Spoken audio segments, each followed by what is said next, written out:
कैसे हैं आप सभी लोग। आप सभी का स्वागत है अपने YouTube channel learn with focus पर। हम लोग पूरा चैप्टर पढ़ ही चुके हैं। आज इसके क्या कराने, न्यूमेरिकल करवाने, न्यूमेरिकल आंकिक प्रश्न करवाने और आंकिक प्रश्न हम चालू करेंगे आप लोग के सामने। देखिए पहला प्रश्न है कि how does the force of gravitation between two objects change when the distance between them is reduced to half. मैं वही एनसीईआरटी बुक से सारे न्यूमेरिकल करवाऊंगा जो सरकारी वाली चलती है। इसमें हिंदी मीडियम इंग्लिश मीडियम अपने अपने आप लोग देखते रहिएगा। यदि दो वस्तुओं के बीच की दूरी को, देखो पहला सवाल लिखा हुआ है, दो वस्तुओं के बीच की दूरी को आधा कर दिया जाए तो उनके बीच गुरुत्वाकर्षण बल किस प्रकार बदलेगा। सवाल क्या है कि दो वस्तुओं के बीच की दूरी, मतलब दो ऑब्जेक्ट्स हैं, एक ये ऑब्जेक्ट हो गया और एक ये हो गया M2। अच्छा डिस्टेंस कहाँ ली जाती है, अलोंग टू सेंटर है ना, सेंटर टू सेंटर हम लोग डिस्टेंस लेते हैं। अगर ये R होती, फोर्स तब कितना लगता है न्यूटन के ग्रेविटेशनल रूल से, F इक्वल टू कितना होता G m1 m2 अपान r²। अच्छा ये कब आया था, जब हम लोग पढ़े थे कि जो डिस्टेंस है, डिस्टेंस के स्क्वायर में ना इन्वर्सली क्या होता है, प्रोपोर्शनल होता है। अर्थात दूरी के वर्ग के क्या होता था, व्युत्क्रमानुपाती। दूरी के अकॉर्डिंग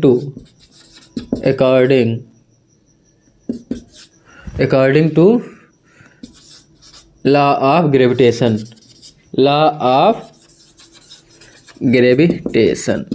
लॉ ऑफ ग्रेविटेशन का मतलब गुरुत्वाकर्षण के अनुसार, गुरुत्वाकर्षण नियम के अनुसार फोर्स क्या होता था, inversely proportional to the square, distance के क्या स्क्वायर है ना। ये अब कह रहा है डिस्टेंस को कितना कर दें, डबल कर दें। पहले ये था, अब डिस्टेंस को क्या करना, अगली बार हम कहते हैं डबल कर दें। तब सॉरी डबल नहीं, आधी करनी। पहले अगर R था तो अगली बार क्या कर देंगे, R/2। अब डिस्टेंस को हम जब ऐसे करेंगे और उसका हाफ कर देंगे, तब बताओ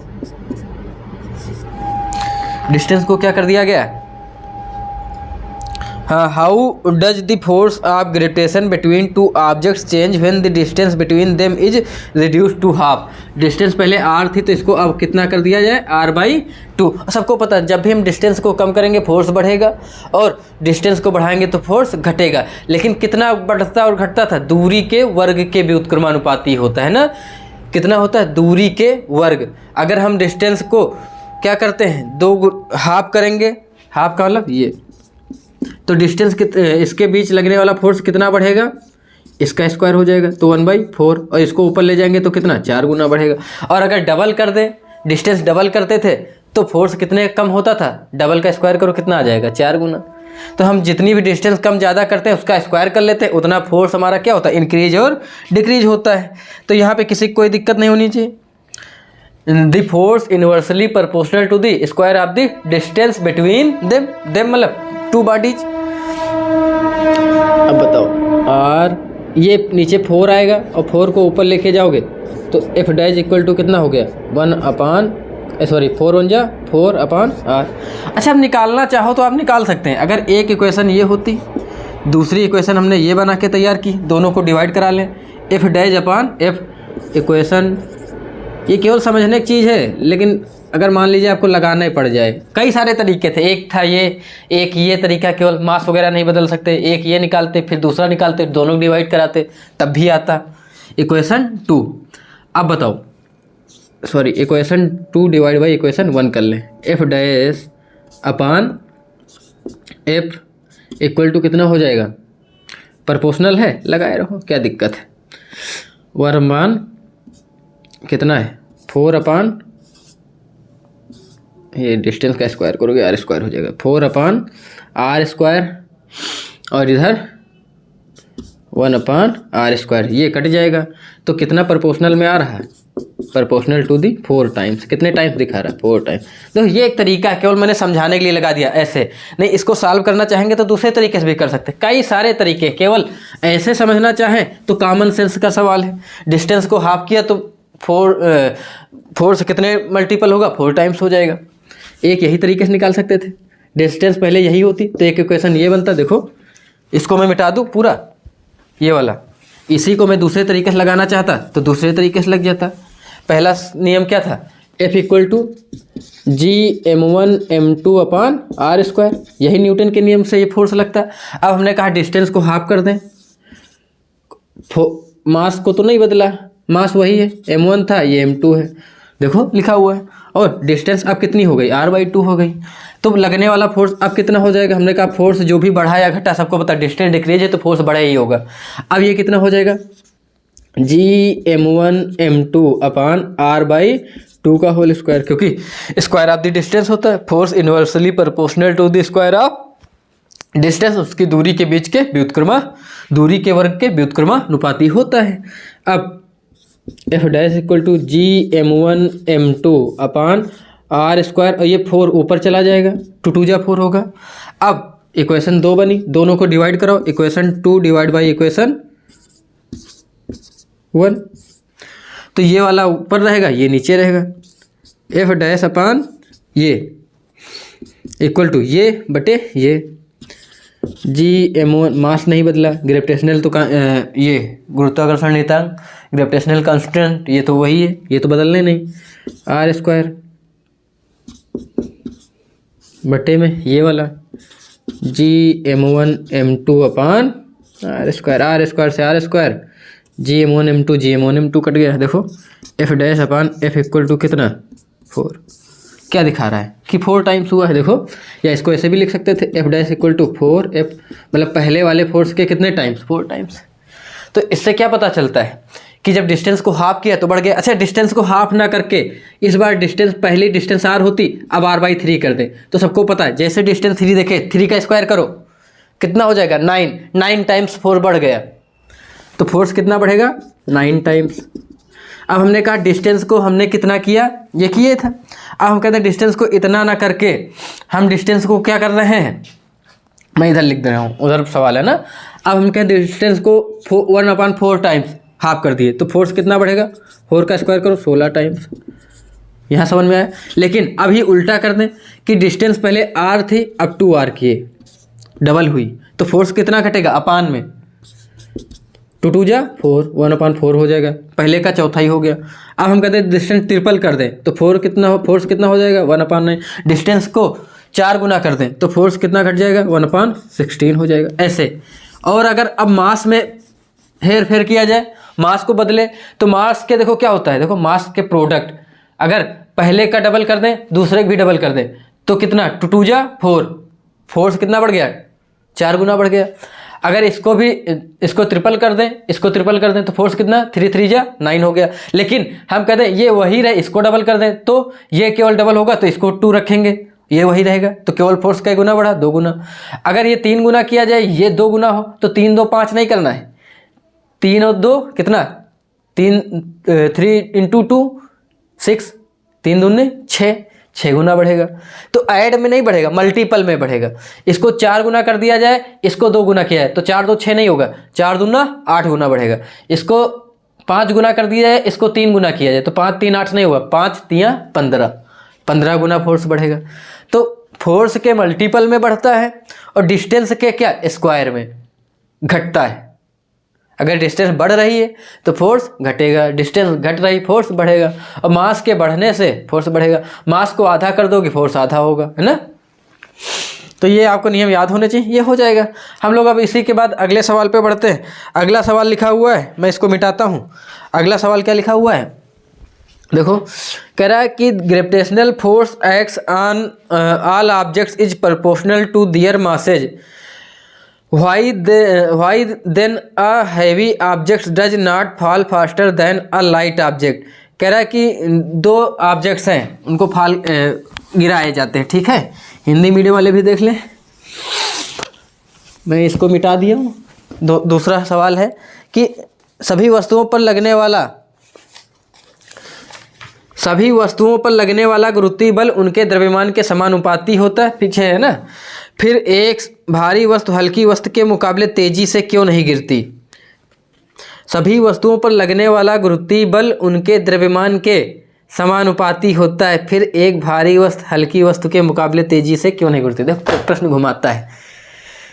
हम लोग पढ़ चुके थे कि ग्रेविटेशनल एक्सीलरेशन जी, हम किसी वस्तु को फ्री फॉल कराते हैं तो क्या होती है, उस पर फोर्स लगेगा। फोर्स क्या होता था?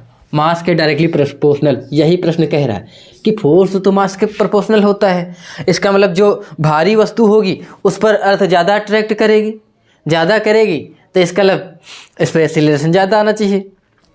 जो हल्की वस्तु उसका मास कम होगा तो उसमें एक्सीलरेशन कम आना चाहिए। ऐसा नहीं होता है।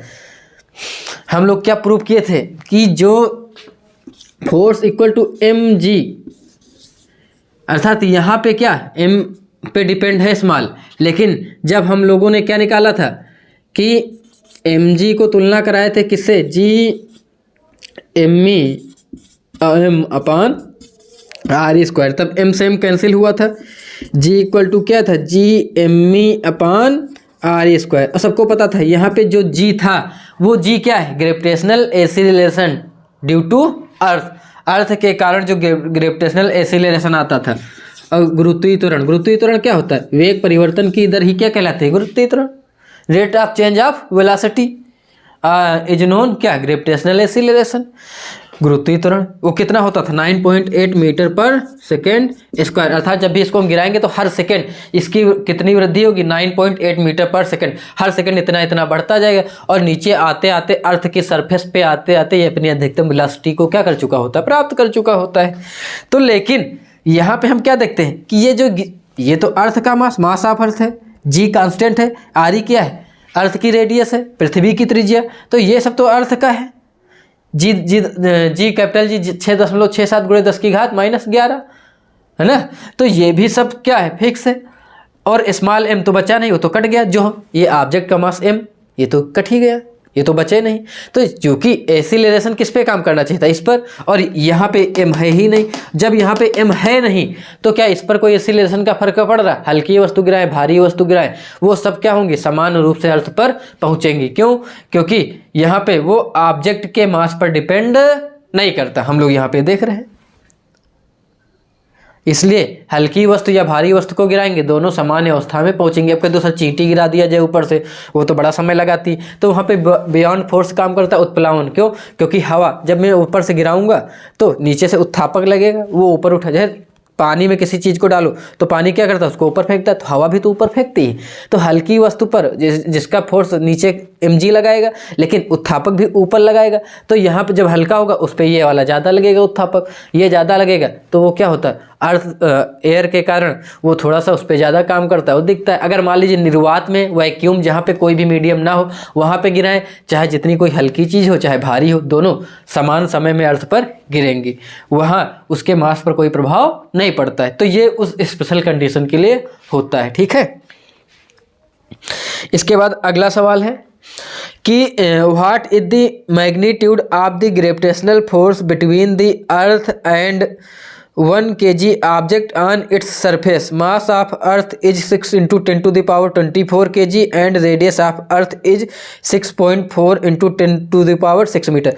मैं फ़ोन का यूज इसलिए कर रहा हूँ, इसमें सारे सवाल लिखे हुए हैं, लिखने में समय बर्बाद होता था, और अब सवाल आपको लिखा हुआ मिलेगा, आप लोग सवाल आराम से देख लेंगे। क्योंकि गंदी राइटिंग में मैं लिखता भी हूँ तो उसमें भी आपको दिक्कत होती होगी, तो मैं प्रश्न को बोल देता हूँ और उसको समझाता रहूँगा एक फ़ोन से।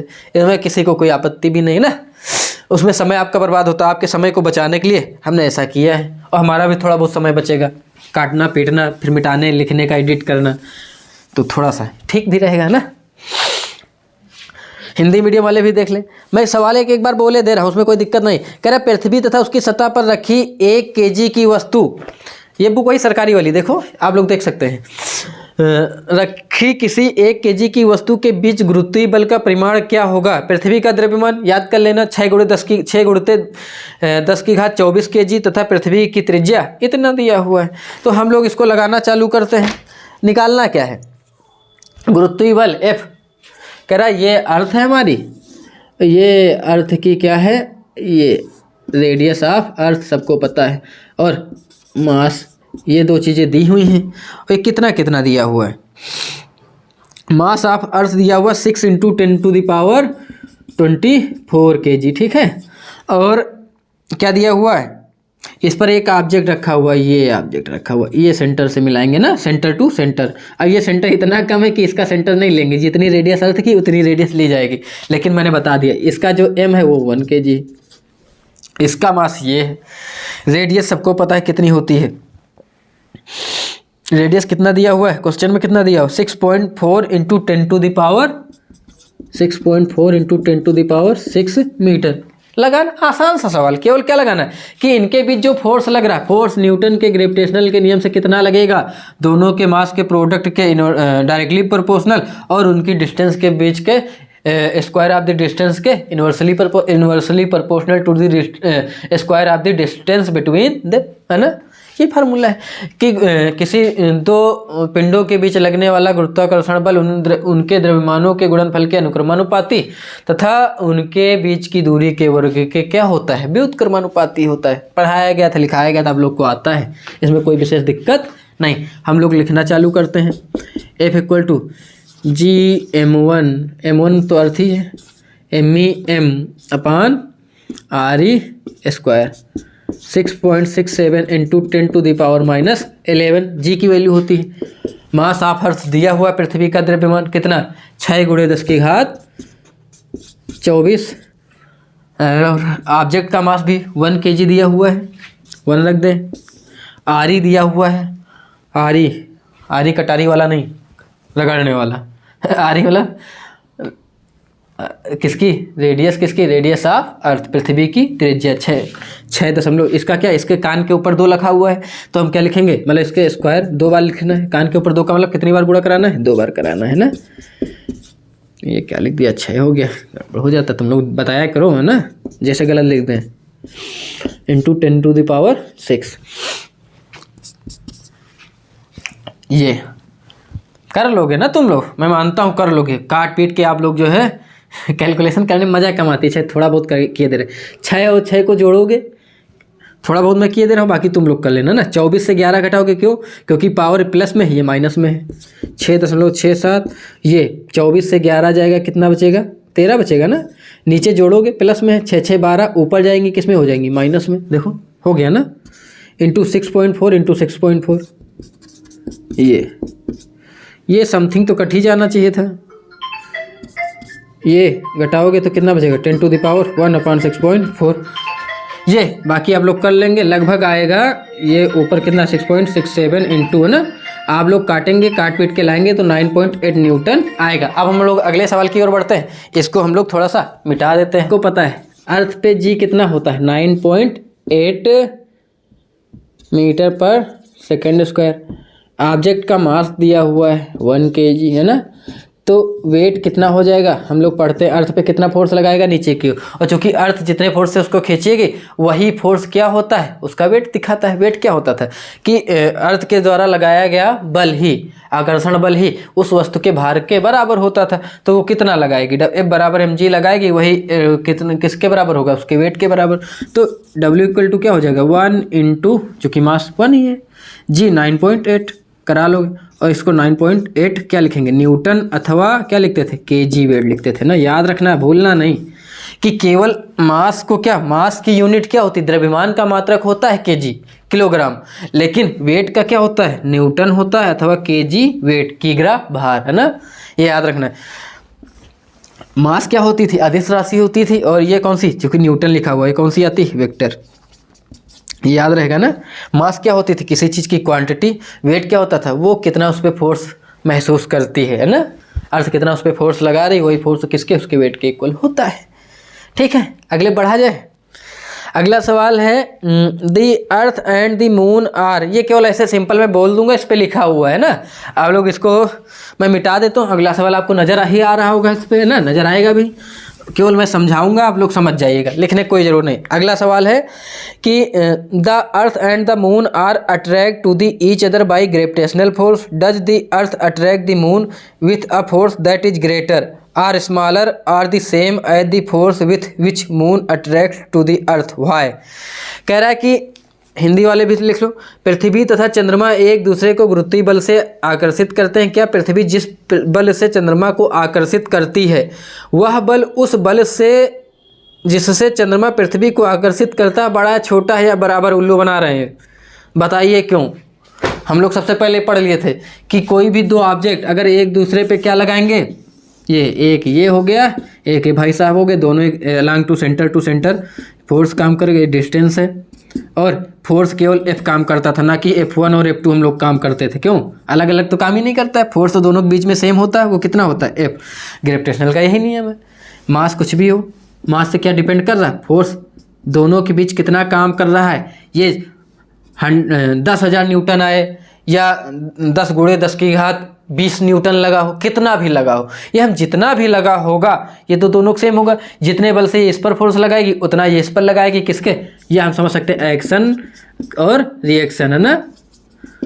एक्शन और रिएक्शन क्या होते हैं? इक्वल होते हैं, बस डायरेक्शन क्या होती है? अपोजिट होती है। हो गया, यहाँ किसी कोई दिक्कत नहीं। इसका मतलब क्या होगा? सेम होगा, कम ज़्यादा वाली कोई बात ही नहीं। ठीक है, अगला सवाल, if the moon attracts to earth, if the moon attracts the earth, why does the earth not move towards the moon? यहाँ भी चूतिया बनाया जा रहा है घुमाते बहुत हैं, ठीक है, इस पर घबराना नहीं है। अगर आपका बेसिक कॉन्सेप्ट एकदम क्लियर है तो 2-3 तरीके होते हैं, हम लोग पढ़ते हैं। या तो आप कॉन्सेप्ट तैयार करिए, या बढ़िया एकदम दिखने में अच्छा लगेगा केसर बादाम वाला, वैसा पढ़ लीजिए। अगर बेसिक कॉन्सेप्ट क्लियर है तो प्रश्न चाहे जैसा भी घुमाए आप लोग करते रहेंगे। ये हमारी अर्थ है, धरती माता, यहाँ पे चंद्रमा क्या चक्कर लगा रहा है, ये ऐसे ऐसे। कौन सा पाथ है? सर्कुलर, है ना। सर्कुलर कब काम करता है? जब कोई फोर्स लगा हो। अच्छा, ये फोर्स इस पर ना लगा, अर्थ इस पर अगर कोई फोर्स ना लगाई होती तो ये क्या होता? ये ऐसे निकल जाता, ये कभी नहीं चाहता इसमें। अच्छा बताओ, अर्थ मान लीजिए फोर्स इस पर इतना ना लगा पाती कि इसमें बंधा रहे तो कुछ समय बाद निकल जाता, या मान लीजिए अर्थ बहुत ज़्यादा फोर्स लगाती तो ये इस पे आके गिर भी सकता था। तो अर्थ इतना ज़्यादा भी नहीं लगाई है फोर्स कि ये कुछ समय बाद चल के गिर जाए, या मान लो इतने में नहीं गिरा, ये इतने पे आके गिर जाए, ऐसा भी तो हो सकता था। नहीं हो रहा है, ऐसा कोई कंडीशन नहीं हो रही ना। तो ये अर्थ का फोर्स इतना कम है कि इसकी कक्षा को छोड़कर भाग पाए, तीनों कंडीशन नहीं है। अर्थ कितना फोर्स लगा पा रही? इतना लगाई है कि ये ऐसे घूमे। देखो, मैं फोर्स की एक कंडीशन बताता हूँ कि कोई ऑब्जेक्ट क्यों पृथ्वी का सर्कुलर मोशन करता है। पृथ्वी क्या, आप एक कल्पना कर लीजिए, कल्पना क्या, ये न्यूटन का मानना था। देखो कि मान लीजिए ये अर्थ है, अर्थ पे हम हैं, अर्थ पे मान लीजिए हम साउथ पोल, ये नॉर्थ हो गया ना, साउथ नीचे होता है, इस पे हम पहुंच जाए। मान लीजिए एक पहाड़ का बहुत बड़ा टीला होता है, उन्होंने कल्पना किया हम उस टीले पे ऐसे खड़े हो गए, मान लो माउंट एवरेस्ट था ये। अब यहाँ से हम अगर किसी ऑब्जेक्ट को फेंकते, हमने एक गेंद को फेंका और ये, अब इसको अर्थ जैसे ही फेंकूंगा अर्थ खींचना चालू करेगी, ये गिरते गिरते गिरते गिरते ऐसा परवलयाकार पथ बनाकर गिर जाएगी। और ताकत लगा के फेंके, जाती सीधे, लेकिन अर्थ इसको खींचना चालू किया तो अर्थ इसको कुछ समय बाद खींच ली। हमने थोड़ा सा और ताकत लगाया, अगली बार और, क्योंकि ढीला भी फेंकते, पहले ऐसे जाता, फिर क्रिकेट में भी हम लोग देखते हैं गेंद कैसे दिखाते, ऐसे पात करता है, इसको कौन सा पात कहते हैं? परवलयाकार, है ना। गेंद को ऐसे कोई क्रिकेट मारता है और ये ऐसे क्रिकेट में दिखाया जाता है ना, इस पात को कौन सा कहता है? पैराबोला, परवलयाकार पथ बनाता है। कौन सा बनाता है? परवलयाकार। क्यों? क्योंकि पहले उठती जाएगी लेकिन अर्थ लगातार नीचे की ओर क्या लगाएगी? फोर्स, जिसके कारण ये गिरता रहता है, mg नीचे काम करता रहता है वर्टिकल हमेशा ना। तो ये थोड़ा सा समझना, बाकी इंटर में आप पढ़ेंगे तो बाकायदा बताया जाएगा। लेकिन अभी हमने कहा इसको थोड़ा और बल लगाया अगली बार, तो अगली बार क्या होगा? ये ऐसे जाके गिरेगी, अगली बार और बल लगाया ऐसे गिरेगी, और अगली बार और लगाया ऐसे जाके गिरी। हमने कहा कि हमने इसको इतना फोर्स दे दिया कि ये अगली बार यहाँ आ गई, फिर अगली बार इतना फोर्स दे दिया कि ये पूरा चक्कर लगा ली, और जैसे ही इसने चक्कर लगाया तब ये क्या, पूरा सर्कुलर मोशन बन गया। अब ये हमेशा अनंत काल के लिए ऐसे चक्कर लगाती रहेगी और ये ऐसे घूमती रहेगी। देखो घूम रही घूम रही घूम रही, बात समझ पाए? तो ये हो गया। अब हम कह दें कि इसको हम थोड़ा और ज़्यादा, ये कौन सा पाथ है? वृत्तीय पथ पर चक्कर लगा रहा, हम इसको और फोर्स देते थोड़ा सा, तब क्या होता? ये ऐसे, तब ये ऐसे, ये इलिप्टिकल पाथ बनाता, दीर्घ वृत्ताकार ऐसे, जिस पर हम लोग देखो, तब कभी कभी क्या होता है? बहुत ज़्यादा दूरी पहुंचता और कभी कभी कम, और ज़्यादा लगाते तो ये और लंबा ऐसे पाथ बनाता, और फोर्स लगाते तो और लंबा बनाता, और ज़्यादा दे देंगे तो हमारे बोर्ड से बाहर निकल जाएगा। लेकिन एक समय ऐसा आएगा कि हम इतना फोर्स दे दें कि ये इसकी ऑर्बिट को छोड़कर भाग जाएगा स्पेस में, कहीं अलग चला जाएगा, तो हम इसको कहते हैं पलायन कर गया। क्या कर गया? पलायन कर गया, एस्केप हो गया। वो कंडीशन अलग है, लेकिन हमको वो नहीं समझना। ये बात समझ में आई क्यों सर्कुलर मोशन होता है? ठीक है, गुड। अच्छा, तो चंद्रमा पृथ्वी को क्यों नहीं घुमा पाता है? सबको पता है जो सर्कुलर मोशन में क्या फोर्स चाहिए, फोर्स के कारण क्या आता है? एक्सीलरेशन। देखो ये ए इक्वल टू हम लोग क्या पढ़े थे, F/m। एक्सीलरेशन क्या, जब मास जिसका ज़्यादा होगा, क्योंकि चंद्रमा पृथ्वी पर भी फोर्स लगाएगा। अब अगर पृथ्वी पर फोर्स लगाएगा तो फोर्स मान लीजिए लगा रहा है, क्योंकि इसका मास कम है तो ये फोर्स कम लगा पाएगा। और जब इस अर्थ का मास क्या है, बहुत ज़्यादा है, अर्थ का मास इतना ज़्यादा है कि चंद्रमा जितना फोर्स लगाए उसको डिवाइड कराएंगे तो नगण्य आएगा, ना के बराबर। तो अर्थ पे कोई भी एक्सीलरेशन वो डाल नहीं पाता। जब अर्थ पे एक्सीलरेशन नहीं डाल पाएगा तो क्या अर्थ को घुमा पाएगा? अर्थ को नहीं घुमा पाएगा। और चूंकि अर्थ का मास बहुत ज़्यादा है चंद्रमा के सापेक्ष, इसलिए अर्थ क्या करेगा, चंद्रमा को अपने सर्कुलर पाथ पे घुमाता रहेगा। लेकिन इतना ज़्यादा भी नहीं लगाता है कि चंद्रमा के गिर जाए, और इतना कम भी नहीं है कि इसकी ऑर्बिट को छोड़कर वो भाग जाए। ठीक है, अब हम इसके बाद आप लोगों के सामने अगला सवाल पेश किया जाता है। आपके बोर्ड पे ये अगला सवाल भी नज़र आएगा जादू के साथ, है ना।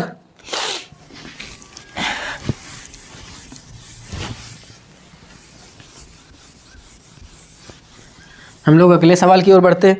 अगला सवाल है कि what happens to the force between two objects if the mass of one object is doubled, the distance between the object is doubled and tripled, the masses of both objects are doubled. सबसे पहले सवाल में सारी बातें कर डालें हम लोग। चाहो तो बता देंगे, कमेंट में आप लोग बताइएगा। क्यों? क्योंकि हिंदी वालों पढ़ते नहीं, वो कहेंगे सर क्या बता गए, हमें तो समझ में ही नहीं आया। सबसे ज़्यादा ऑब्जेक्शन उन्हीं का होता है। दो वस्तुओं के बीच लगने वाले गुरुत्वाकर्षण बल का क्या होगा यदि एक वस्तु का द्रव्यमान दोगुना कर दिया जाए? हमने कहा ना, एक का दोगुना करेंगे तो फोर्स डबल होगा, दोनों करते तो 2 दूना 4 होता, एक का ट्रिपल करते दूसरे के 2 करते तो 3 दूना 6 होता। ऊपर देख चुके थे, वही है। दूसरा, वस्तुओं के बीच की दूरी दोगुनी करेंगे तो फोर्स क्या होगा, अपान में डिक्रीज होगा ना। तो 2 का स्क्वायर 4 करोगे, फोर्स कितना कम हो जाएगा, 1/4, मतलब उसका चौथाई। 3 गुना करोगे तो 1/3 का स्क्वायर कितना हो जाएगा, 1/3, 1/3, 1/9, तो उसका कितना होगा, 1/9 टाइम्स डिक्रीज हो गया। बहुत अच्छे, गुड, आप लोग तो बढ़िया समझ गए। अब कह रहे दोनों वस्तुओं के द्रव्यमान दोगुने, पहले का डबल दूसरे का डबल, डबल डबल 2 × 2 कितना हो गया, 4 हो गया। देखिए आप लोग कितना समझदार हो चुके हैं, खट से कर दिया। वाह, गुड। अमरीश पुरी एक मूवी में थे। चलो कोई बात नहीं, छोड़, हम लोग सवाल पे आते हैं। नहीं कहेंगे सर अमरीश पुरी कहाँ ले आए ना, वो तो फिजिक्स नहीं पढ़ाते थे। गुरुत्वाकर्षण के सार्वत्रिक नियम के क्या महत्व हैं? गुरुत्वाकर्षण के सार्वत्रिक नियम हम लोग पहले भी पढ़ चुके थे ना। देखो बहुत सारी चीज़ें, मैं 2-4 चीज़ों बता दूं। एक तो यही कह रहे ग्रेविटेशनल फोर्स के यूजेज क्या हैं, इनको क्या क्या दिखता है। अर्थ पे ये सब गैसे है ना, ऊपर ओजोन लेयर भी है, कहते हैं ना ओजोन लेयर को अर्थ का क्या कहा जाता है, ब्लैंकेट। सारी बैगनी किरणें आ जाएंगी। बाकी जितना भी अर्थ पे जो भी वायुमंडल है, ये किसके कारण टिका हुआ है, ग्रेविटेशनल। अर्थ क्या करती, इन गैसों को अपनी ओर खींचे हुए, और ये जा नहीं पाती। और हम लोग भी अर्थ पे क्यों टिके हुए, अर्थ हमको अपनी ओर खींचे हुए, ना खींचती तो पलायन कर जाते हैं अंतरिक्ष में। तो पेड़ पौधे मानव जो भी सब कुछ दिख रहा है, सब किसके कारण, ग्रेविटेशनल के कारण। वायुमंडल एटमॉस्फेयर भी किसके कारण है, ग्रेविटेशनल फोर्स के कारण। और बताओ क्या क्या है, बहुत कुछ है, बताइएगा ऑप्शन में आप लोग, है ना, ये आपके ऊपर छोड़े दे रहे हैं। और क्या क्या होता है, सेब को न्यूटन ने क्या देखा था कि सेब जो है पेड़ से गिरा तो ये नीचे क्यों आया, ऊपर क्यों नहीं चला गया ना, वो भी किसके कारण, ग्रेविटेशनल फोर्स के कारण। सारी वस्तुएं अर्थ पर गिरती बाय ग्रेविटी ना। ठीक है, अगले सवाल पे बढ़ें। What is the acceleration of free fall? Free fall की वैल्यू कितनी होती है जब भी किसी वस्तु का मुक्त पतन कराते हैं? तो अर्थ के कारण एक्सीलरेशन ड्यू टू ग्रेविटी, अर्थ के कारण उस पर क्या लगता है, एक गुरुत्वीय, अर्थ क्या करती है, उसको गुरुत्वीय बल से अपनी ओर खींचती है, उसके कारण उस पर क्या लगता है, फोर्स के कारण उस पर एक्सीलरेशन आता है। उस एक्सीलरेशन को हम क्या कहते हैं, गुरुत्वीय त्वरण। ग्रेविटेशनल एक्सीलरेशन कितना होता है, 9.8 मीटर पर सेकेंड स्क्वायर हो गया। ठीक है, अगले सवाल में हम लोग देख लिए। सवाल यही है, मुक्त त्वरण क्या है, मुक्त पतन में ना त्वरण क्या है, मुक्त पतन के कारण गुरुत्वीय त्वरण। व्हाट इज द एक्सीलरेशन हो गया। फिर अगला सवाल है, what do we call the gravitational force between the earth on object and an object? देखो हमने कहा था दो के बीच, दो ऑब्जेक्ट्स के बीच जब भी फोर्स लगता है उसको कौन सा फोर्स कहते हैं? Gravitational force. लेकिन अर्थ के रिलेशन में क्या लिए थे कि अर्थ पे कोई भी ऑब्जेक्ट अगर अर्थ उसको जो भी खींचेगी तो अर्थ के कारण इसकी एक मुख्य नाम दे दिया गया था, उसको कहते हैं हम लोग ग्रेविटी। क्या कहा गया था? गुरुत्वीय बल को। उस गुरुत्वीय बल को हम लोग क्या कहते हैं? ग्रेविटी कहते हैं। ठीक, सवाल में देखो तो हम क्या कहेंगे? ग्रेविटी, गुरुत्व, है ना। ये पृथ्वी की क्या है? एक वो है। अगला सवाल है कि अगला सवाल है कि Amit buys few grams of gold at the poles as per the instruction of one of his friends he hands over the same when he meets him at the equator will the friend agree with the weight of gold bought? If not why? Hint दिया हुआ the value of g is greater at the poles than the equator. Hint ना दिया होता तब भी हमारे जो भी पढ़ने वाले बच्चे उनको आता है। क्यों? क्योंकि हमने सबसे पहले ही बता दिया था कि इक्वेटर पे जी क्या होता है? उसकी रेडियस बढ़ जाती है तो जी कम होता है, पोल्स पे रेडियस कम होती है इसलिए जी कम ज़्यादा होता है। मैं सवाल केवल पढ़ देता हूँ, बाकी आपको पता है।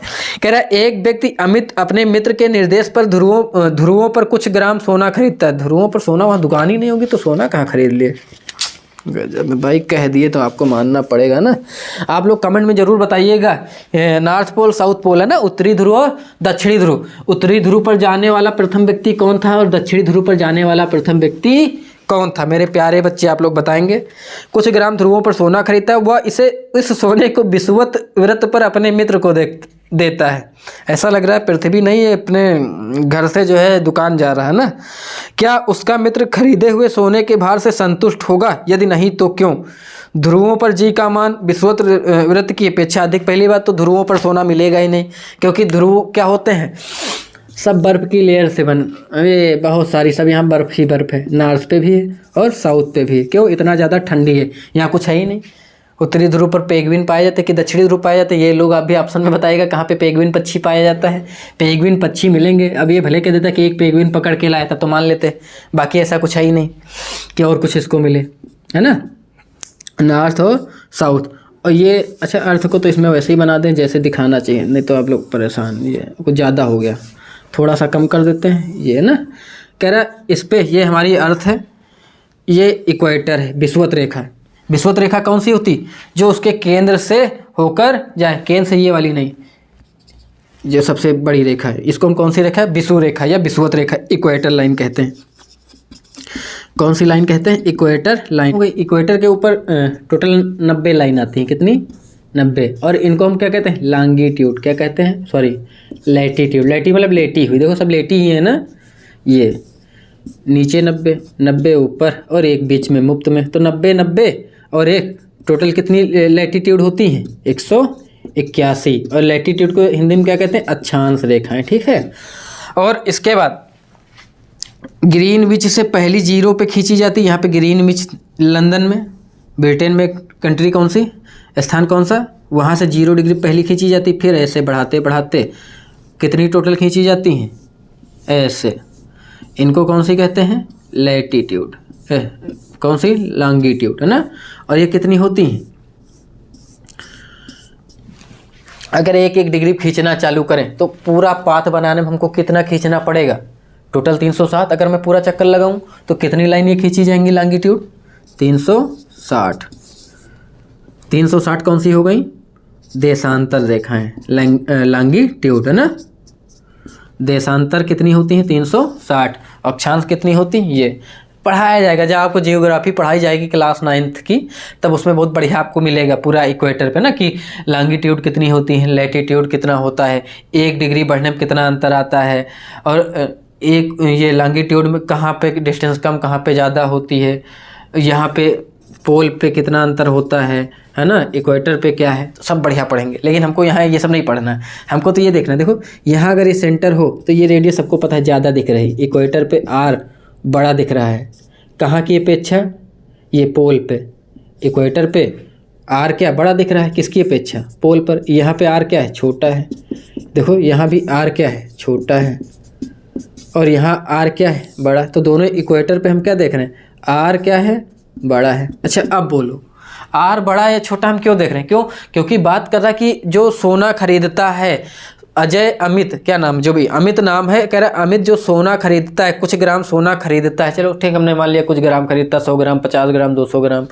कह रहा है अच्छा सोना खरीदा तो क्या मास तो कहीं नहीं बदलेगा, चाहे पोल पे लेके जाए, चाहे इक्वेटर पे लाए, चाहे यहाँ कहीं भी जाए, ऐसे घूमता रहे, लेकिन मास उसकी कंटेंट तो नहीं बदलेगी, कंटेंट जितना उतना ही रहेगा।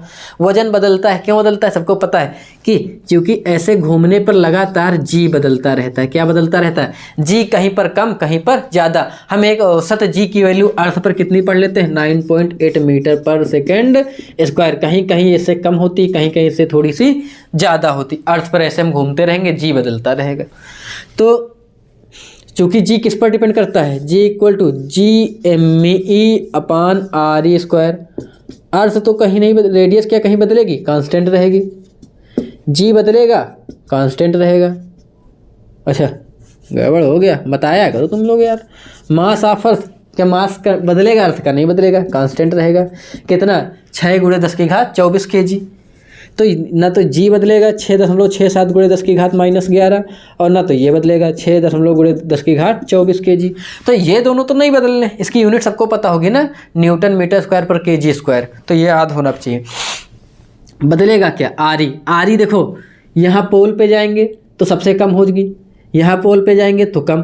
करी सोना, यहाँ बर्फ वाले इलाके में आके सोना खरीदे अमित जी, अब यहाँ सोना खरीदे हो कुछ, तो W इक्वल टू क्या होता है, M/G। ओके, तो क्या M बदलेगा, वो अगर 100 ग्राम भी लेते तो 100 ही रहता। कहाँ पे हम कहते हैं यहाँ पे जी कितना होगा, अगर यहाँ R कम हो गया तो सबको पता, R अगर कम हो, बटे की वैल्यू कम हो, तो ऊपर की क्या हो जाएगी, ज़्यादा। देखो कोई भी x निकालना हो, हम कहें 10/2, कितना आएगा भाई साहब, 5 आएगा। हम कहें 10/2 ना करके हम 10/3 कर दें, तो 3 3 जब 0.33। अब बताओ पहले से क्या है, कम। 2 से हमने कितना किया, 3। अब यहाँ 3 क्या है, ज़्यादा। ज़्यादा कब है, ज़्यादा मान लो ये इक्वेटर पे, ये तो कम कहाँ है, पोल पर। तो पोल पर R कम है, R कम है तो ये टोटल x क्या है, ज़्यादा। x क्या है हमारा, g। इसका मतलब पोल पर g क्या है, यहाँ g ज़्यादा है, और यहाँ g क्या है, यहाँ g कम हो गया, वहाँ दिख रहा है। यहाँ रेडियस ज़्यादा हो गई तो g कम हो गया, यहाँ रेडियस कम थी, g ज़्यादा। अच्छा बताओ, यहाँ g ज़्यादा है, अगर यहाँ g ज़्यादा होगी, कहाँ पर बात कर लें, पोल की, यहाँ g ज़्यादा होगा, m तो वही रहेगा, ये थोड़ा ज़्यादा है तो टोटल क्या आएगा, ज़्यादा। तो यहाँ वेट क्या दिखेगा, भार जो है ज़्यादा रहेगा। पोल पर भाई साहब जब खरीदे सोना, तब वहाँ मान लीजिए उन्होंने लिया सोना 100 ग्राम, जी ज़्यादा था, ज़्यादा दिखा। अब वो इक्वेटर पर लाएंगे तो जी कम हो जाएगा, जी कम होगा तो उनको भार क्या नजर आएगा, कम। ठीक है, भार क्या होता है, kg वेट है ना, वेट। अब ये ना कहना कि मास बदल गया, द्रव्यमान नहीं बदलेगा, वो वही रहेगा। इसका मतलब जब ये यहाँ पे आके उसको दिखाएंगे, देखो सवाल क्या है, हाँ सवाल है कि will the friend agree with the weight of gold बाट। खरीदे गए उस सोने से इक्वेटर पर वो उतना मानेगा कि नहीं मानेगा, क्यों, क्योंकि यहाँ वेट कम हो गया है। अच्छा मास की बात करते तो मास वही रहता है ना, तो इसका मतलब जब यहाँ पे देंगे तो वो नहीं मानेगा, कहेगा कम लिए थे सोना, महंगी धातु है ना, मार भी हो सकती है। तो इसमें किसी कोई कन्फ्यूजन नहीं होना चाहिए। इसके बाद अगला सवाल है, why will a sheet of paper fall slower than one that is crumpled into a ball. Crumpled मतलब होता है कि मोड़ देना, मोड़ के क्या कर देना, देखें चालू, हाँ मोड़ के उसको क्या करना है, मैं मिटा दूँ। कह रहा है एक पेपर सीट है, पेपर सीट क्या बचपन में बहुत उड़ाया होगा हवाई जहाज बना के।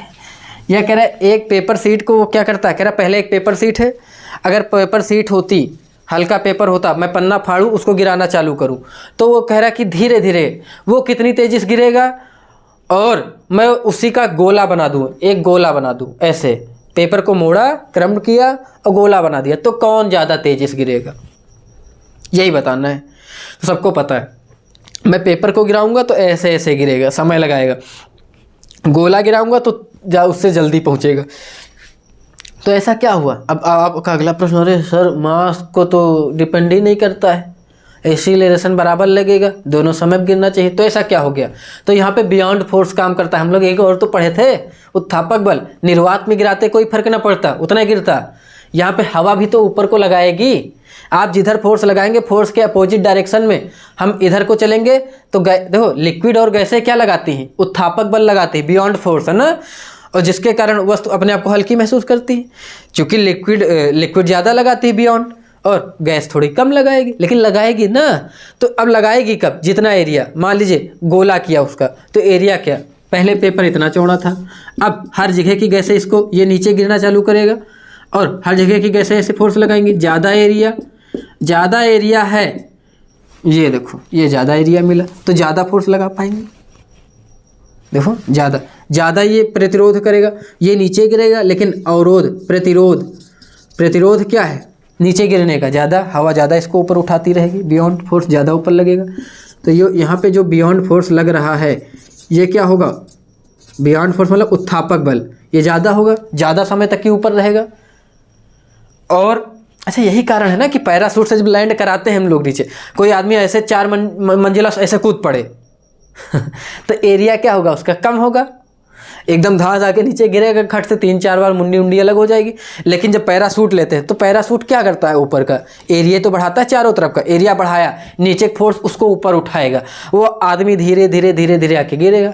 नहीं हवाई जहाज से कूदने समय क्या जरूरत है कि पैराशूट लगाए, तो पैराशूट ही तो क्या करता है कि उस उत्थापक बियॉन्ड फोर्स का उपयोग करता है, फोर्स नीचे से ऊपर लगेगा। और सबको पता है जब भी नीचे से ऊपर लगेगा तो क्या होगा, उसके वेट में ही तो कमी आएगी। वेट में कितनी कमी आती है, वो जितना नीचे से बल लगाएगा उतने उसके वेट में क्या आ जाएगी, कमी।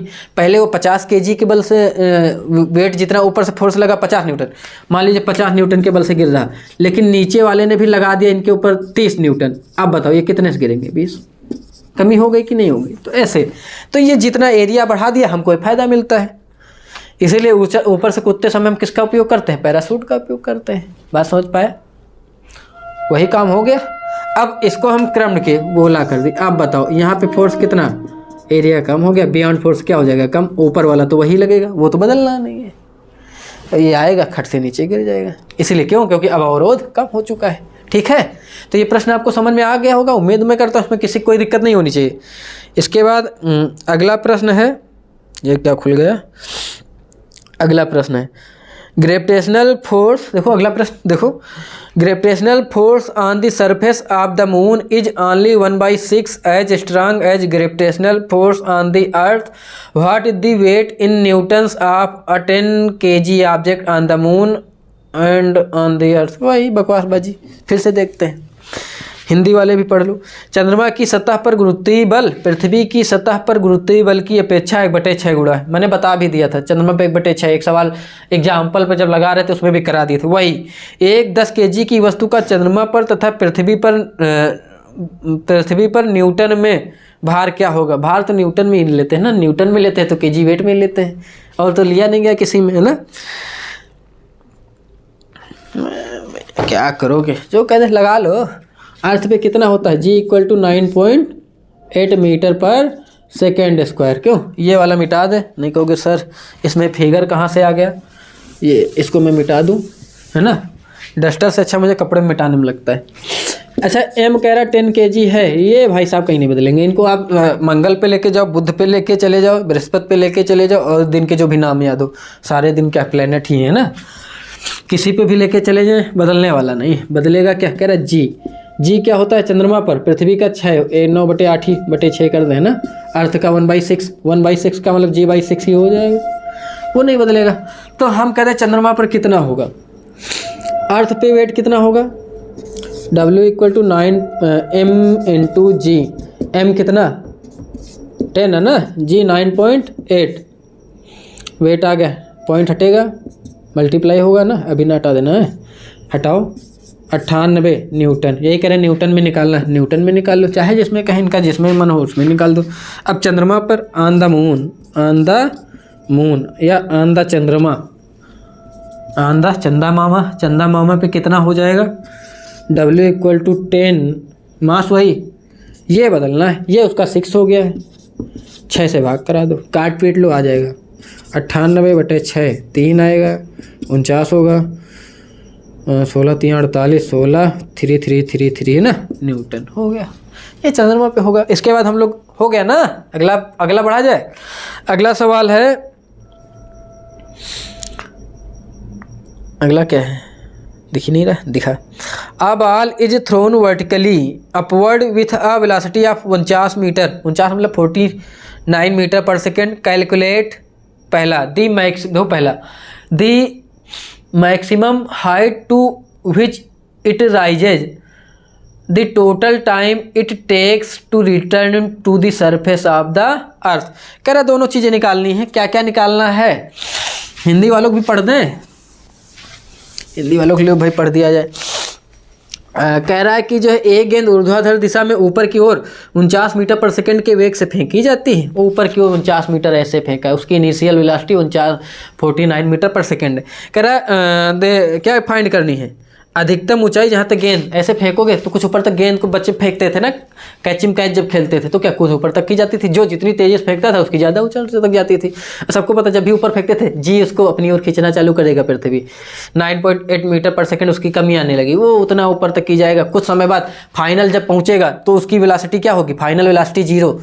ये जब नीचे से ऊपर फेंका जाएगा इनिशियल है फाइनल 0, ऊपर से नीचे गिराओगे इनिशियल है फाइनल 0। नहीं गड़बड़ हो गया ना कोई बात नहीं, वहाँ भी इनिशियल जब ऊपर से ऐसे गिराया फ्री फॉल कराया इनिशियल 0, फाइनल सरफेस से टकराते समय फाइनल कुछ ना कुछ होगी ना, और यहाँ नीचे से फेंका तो इनिशियल है फाइनल 0। ठीक है, ओके।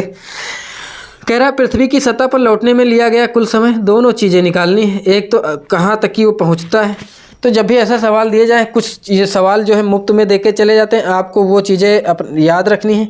वो क्या याद रखना है, कह रहा है कि नीचे से फेंका तो उसकी ये अर्थ से फेंका और यू उस समय कितना था 49 मीटर पर सेकेंड, स्क्वायर ना करना वो एक्सेलरेशन होता। अब ये ऊपर जाने लगी, एच हाइट तक की गई, जब यहाँ पहुँचेगी तो जब तक ये 0 नहीं होगा तब तक तो ऊपर ही जाती रहेगी। एक समय आएगा फाइनल वेलोसिटी अंतिम वेग 0 होगा और ये फिर से गिरना चालू हो जाएगी। तो उस समय कहाँ तक की पहुंची यही निकालना है। अब सोचो, हमने 2 बताए थे, अपवर्ड डाउनवर्ड, इसीलिए जी की भी बता दिए थे। जब ऊपर से नीचे गिराते थे तो जी प्लस में लेते थे, नीचे से ऊपर फेंकते हैं तो जी निगेटिव,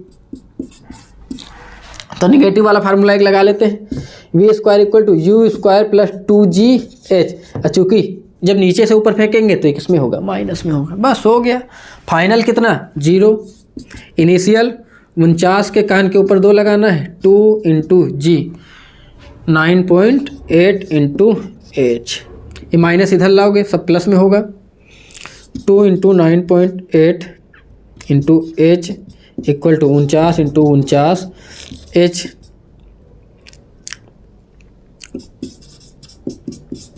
काट लें, दोनों नीचे आएगा, 9.8 पॉइंट हटाओगे, ये 49 दूना, हाँ,